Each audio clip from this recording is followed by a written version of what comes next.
महाराष्ट्राच्या जनतेमुळे आणि ज्यांनी मला संधी दिली काम करण्याची ते सर्व मग महाराष्ट्रातली जनता असेल, माझे नेते असतील किंवा माझे साथीदार असतील, या सगळ्यांमुळे हे कार्य मी करू शकलो।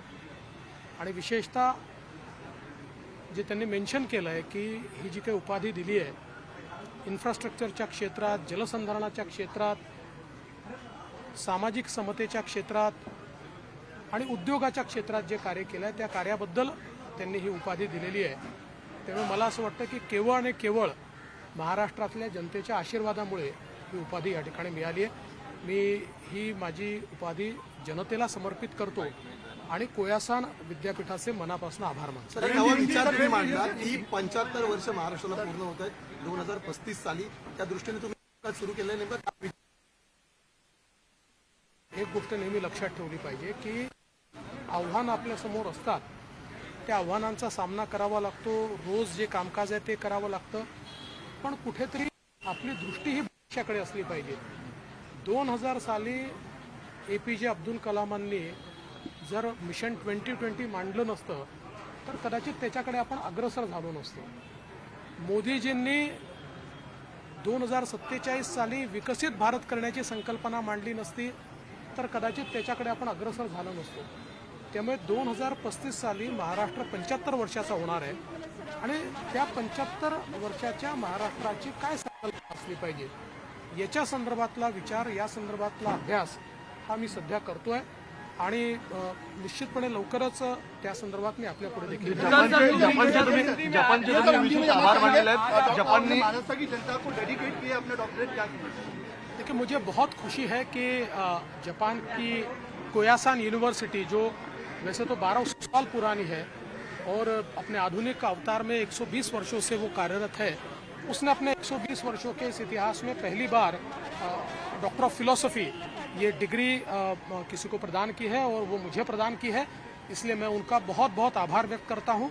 विशेष रूप से इंफ्रास्ट्रक्चर, इंडस्ट्री, वाटर कंजर्वेशन और सोशल इक्विटी, इन क्षेत्रों में जो कार्य किया है उसके लिए उपाधि दी गई है। तो मैं ऐसा मानता हूं कि ये कार्य मैं इसलिए कर पाया कि महाराष्ट्र की जनता ने मुझे मौका दिया, मेरे नेताओं ने मुझे मौका दिया, मेरे साथियों ने मेरे साथ कार्य किया, इसलिए मैं ये सारा कार्य कर पाया। इसलिए इस उपाधि को मैं महाराष्ट्र की जनता को डेडिकेट करता हूं और मुझे बहुत खुशी है कि ये उपाधि मुझे प्राप्त हुई। देखिए, मैंने ये बात कही है कि हमको हमेशा दूर की सोचनी चाहिए। 2035 में महाराष्ट्र 75 साल का होगा, महाराष्ट्र एट 75 कैसा महाराष्ट्र होगा? अगर सन 2000 में APJ अब्दुल कलाम जी 2020 का विजन नहीं रखते तो शायद हम उसकी ओर अग्रसर नहीं होते।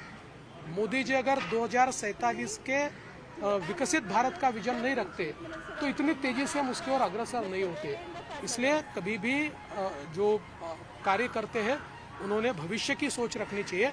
मैं ये प्रयास कर रहा हूँ कि 2035 में जब महाराष्ट्र 75 साल का होगा तो कैसा महाराष्ट्र होगा, इसकी एक परिकल्पना हम लोग तैयार करने की कोशिश कर रहे हैं। Thank you sir. उपमुख्यमंत्री देवेंद्र फडणवीस माध्यमांशी संवाद साधत होते आणि जी मानद डॉक्टरेट त्यांना प्रदान करण्यात आलेली आहे त्याविषयी त्यांनी आनंद व्यक्त केलेला आहे। आणि या व्यतिरिक्त महाराष्ट्रासाठीचं त्यांचं येत्या काळातलं जे विजन आहे ते नेमकं काय असेल हे थोडक्यात त्यांनी काही वेळापूर्वी झालेल्या त्यांच्या भाषणामध्ये सुद्धा सांगितलेलं होतं।